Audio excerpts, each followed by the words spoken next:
আমেরিকার যে কোনো প্রান্তেই বা যে কোনো শহরেই যে কোনো স্টেটেই থাকো না কেন, একটা জিনিস খুব কমন, সেটা হলো বিভিন্ন ধরনের ন্যাশনাল পার্ক। বেশ কিছু বড় ন্যাশনাল পার্ক আর বেশ কিছু ছোট ছোট স্টেট পার্কস। এই দুটো জিনিস ভীষণ কমন আমেরিকা জুড়ে। আর আজ সেরকমই একটা ছোট স্টেট পার্কে আমি চলে এসেছি প্রকৃতিকে অনুভব করতে। তো চলো তোমাদেরকেও আজকের এই ছোট স্টেট পার্কটা, যেটা একটা জঙ্গল জঙ্গলের ভাব দেবে, তোমাদেরকে দেখিয়ে আসি। হ্যালো সবাইকে, আমি সুকন্যা, মাই লিটল ওয়ার্ল্ডের আরেকটা ব্লগে তোমাদের সবাইকে স্বাগত। আজকে যে স্টেট পার্কটা তোমাদেরকে ঘুরে দেখাবো, এটার নাম হলো উইলিয়াম বি আমস্টেড পার্ক। এই পার্কটা আমার বাড়ি থেকে প্রায় আধ ঘন্টা দূরত্বে। আর যথারীতি একটা উইকেন্ড, তো সুতরাং কোথাও তো ঘুরতে যেতেই হতো। তাই আমরা তিনজনে মিলে চলে এলাম এই স্টেট পার্কটাকে ভালো করে ঘুরতে। 2-3 দিন আগে বেশ ভালো এখানে বৃষ্টি হয়েছিল। তো সুতরাং আজকে যখন এই স্টেট পার্কের ভেতর দিয়ে এলাম, এখানে কিন্তু প্রচণ্ড রকমের স্লিপারি ছিল, কারণ জঙ্গলের ভেতর তো অনেকটা, তো সুতরাং অতটা ভালো সানলাইট কিন্তু ঢোকে না, যার ফলে প্রচুর জায়গায় জল জমে আছে আর মাটিটা বেশ কাদা কাদা।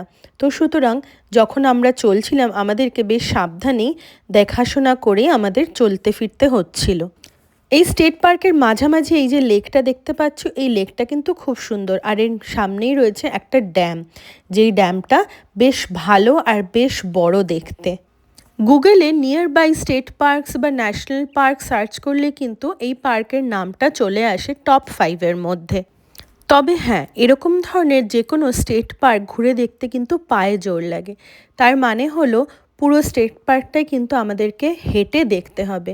আর এই পার্কের আশেপাশে কোথাও কিন্তু কোনো রকম কোনো বসার জায়গা সেইভাবে করে বানানো নেই, আনটিল অ্যান্ড আনলেস তুমি পিকনিক এরিয়ার দিকে যাচ্ছ।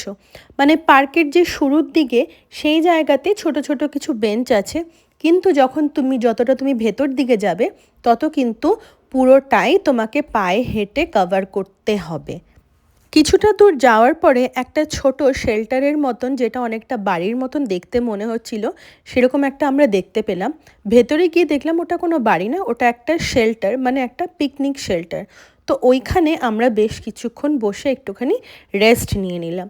তারপর আবার বাকিটা জার্নি শুরু করলাম। আর এখানে একটা খুব ভালো জিনিস হলো, তুমি যেখান দিয়ে যাচ্ছ আর যেটা তোমার লাস্ট ডেস্টিনেশন, ছোট ছোট ছাড়া ছাড়া বেশ কিছু গাছের মধ্যে ওরা কিন্তু বিভিন্ন ধরনের মার্কিং করে রয়েছে। মানে কোনো রকমের কোনো স্পট বা কোনো রকম কোনো কিছু একটা অ্যারো দিয়ে ওরা মার্কিং করে রাখে, যাতে আমাদের বুঝতে সুবিধা হয়। মানে বিভিন্ন ধরনের ট্যুরিস্ট যারা এই পার্কটা ঘুরতে আসছে, তাদের যাতে বুঝতে সুবিধা হয় যে কোনখান দিয়ে অ্যাকচুয়ালি যেতে হবে। কারণ এইরকম টাইপের পার্কের মধ্যে নিজেদের রাস্তা হারিয়ে ফেলাটা কিন্তু খুবই সহজ। তাই এই ধরনের মার্কিংসগুলোই পথযাত্রীদের যথেষ্ট হেল্প করে বোঝার জন্য এবং নিজেদের ওয়েটাকে ঠিক মতন বোঝার জন্য। রিয়ান ছোট, তো স্বাভাবিকভাবে ও খুব বেশি দূর কিন্তু হাঁটতে পারলো না। ওকে বেশ কিছুক্ষণ সন্দীপ কোলে নিয়ে নিল।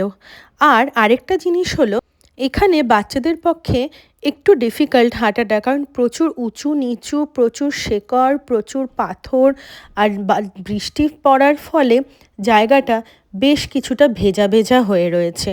তো তাই জন্য আমরা রিয়ানকে খুব বেশি দূর হাঁটাইনি, ওর খুব কষ্টই হচ্ছিল একটুখানি। কিন্তু আবার বাবার কোলে চড়ে ওর কিন্তু দারুণ লাগলো। স্টেট পার্কের একটা পয়েন্টে গিয়ে এরকম টাইপের একটা স্ট্রেট ফলস আমি দেখতে পেলাম। তো এখানটাতেই বেশ কিছুক্ষণ বসে আমরা মা ছেলে মিলে এনজয় করছিলাম এই প্রকৃতিটাকে। এই ফলসটা যেখানে মিট হয়েছে, মানে যেখানে অ্যাকচুয়ালি শেষের পয়েন্ট, সেখানটা কিন্তু জলের স্রোত অনেকটাই কম, আর সেখানে বেশ কিছু আমেরিকান বাচ্চারা স্নানও করছিল। এই ধরনের ছোট ছোট মাশরুম আমি সারা জঙ্গল জুড়ে কিন্তু দেখতে পেলাম। এরকম এরিয়াতে এরকম মাশরুম দেখাটা খুবই স্বাভাবিক ব্যাপার। আজকের এই ছোট্ট ব্লগটা কেমন লাগলো অবশ্যই কমেন্ট সেকশনে জানাবেন।